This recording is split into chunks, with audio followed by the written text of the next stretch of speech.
There's nothing more magical than a night like this. Oh, hello there, friends. I wasn't expecting to see you, but I had a feeling you'd come back. I brought something extra special for tonight's story time. After all, I am a mermaid of my word. So, the other day, I went to visit my prince Thor all the way in the kingdom of Valhalla, and I got to see the royal library for the first time ever.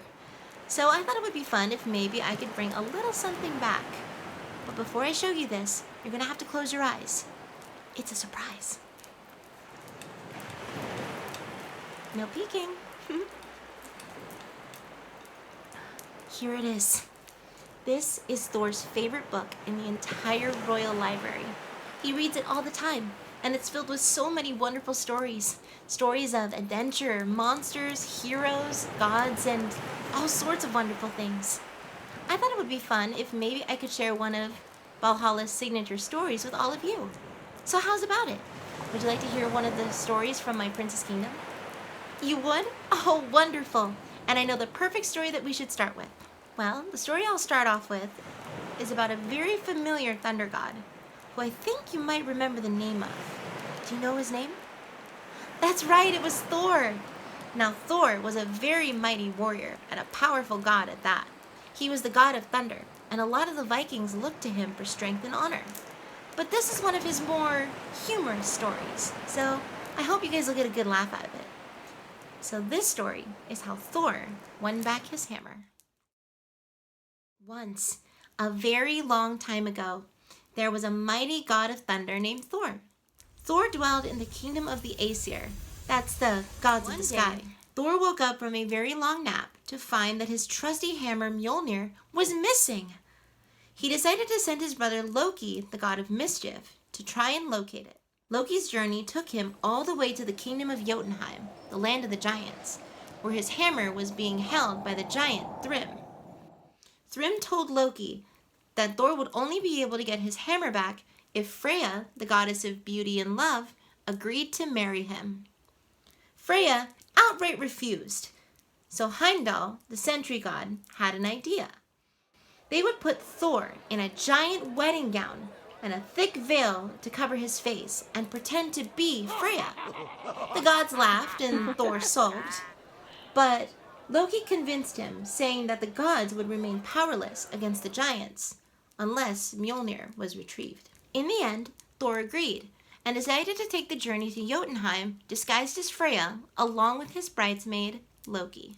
In honor of the wedding, Thrym threw his new bride and his bridesmaid a large wedding feast. Thor ate a lot of food, an entire ox, 8 salmon, all the sweets, and drank 3 horns of mead. Thrym puzzled, for he had never seen a woman eat so much food. Loki was able to convince him, saying that Freya was so excited to be married that she didn't eat for 8 days straight. That seemed to satisfy Thrym for a little while.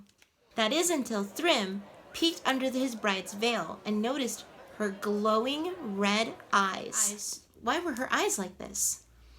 Freya was so excited to be married, Loki said once again, that she hadn't slept for 7 days. After the feast, Mjolnir, Thor's hammer, was offered to the bride and groom as a symbol of their marriage vows.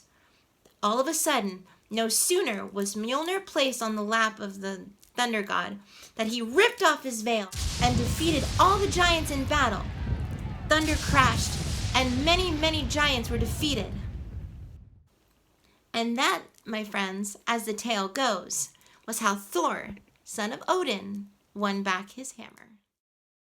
Pretty amazing story, isn't it? Well, the things we do for our prized possessions, let me tell you. I don't think I don't know what I would do if I ever lost my necklace. That's my prized possession. And honestly, I would do anything in the world in order to get it back from any sort of evil. Nymphia, have you seen my... Oh, Thor! I wasn't expecting to see you. Oh, Nymphia. Did you borrow my Norse mythology book again without asking me? I'm so sorry. I was going to bring it back, but I thought I would show it to all of our new friends here. Ah. Oh. Hello. I didn't see you there. Prince Thor of Valhalla, at your service, my friend. Well, now that we're all introduced, do you mind if I continue, please? Fine. Since they seem to like the story so far, I'll let it go this once. I better not smell any trace of seaweed on those pages. You remember what happened to the last book you borrowed? You're never gonna let me live that down, are you? But Thor, wait, before you go. What is it? You've been to all the Scandinavian kingdoms, haven't you? Well, all but one. Why do you ask? Do you remember that one story you told at the Winter Solstice Festival last year? The one that you told to all the village kids. Let's see. Wait. Are you talking about King Vladimir's hunt? Yes, that's the one. It just so happens I was reading it a few nights ago. Flip open the book a few pages. It's the one with the folded edge. Let's see. Oh, here it is. Yes, I wrote it down before the clan and I sailed back to Valhalla. Wait a minute. What are you getting at? Well, I was just wondering if maybe you'd want to share it with everybody. What? I don't know. It's getting late. You should probably head back to the castle soon. Oh, come on, please, Thor. You tell it so well. I'm not sure. Would you want to hear it? I think they want to hear it. Would you guys like to hear the story? Well, looks like the eyes have it, Thor. Well, in that case, I can't refuse a request from a new friend. Hope you don't mind a ghost story. Oh, this is one of my favorites. Once, a very long time ago, in a place not too far from here, there were a group of small kingdoms hidden in the mountains that were always at war with each other. One of these kingdoms was ruled by a powerful and handsome king named Vladimir. The legend says that he was one of Denmark's most famous kings. While he governed with wisdom and strength, Vladimir wasn't exactly the most, mature king. In fact, he was quite the opposite. Stubborn, childish. I swear he would rather go off roaming the woodlands than sit through a boring council meeting. He reminds me a lot of your brother sometimes. Hey now, even Bjorn can have his serious moments. Anyway, one day against his advisor's wishes, he rallied his strongest knights and headed off for the hunting trip. He went off to find the biggest boar that he could find, but in doing so, he left the kingdom unprotected. Then what happened? He found the beast and chased far and wide across the woodlands, the baying of his hounds echoing through the thick trees and loud hoofbeats sounding like thunder as they rode deeper and deeper into the woods. With a hearty huzzah, they caught the beast and decided to bring it back to the castle for a grand feast. But then, something happened. The boar came to life and ran away. What? No. The king and his knights got lost in the woods for all eternity. Oh, no.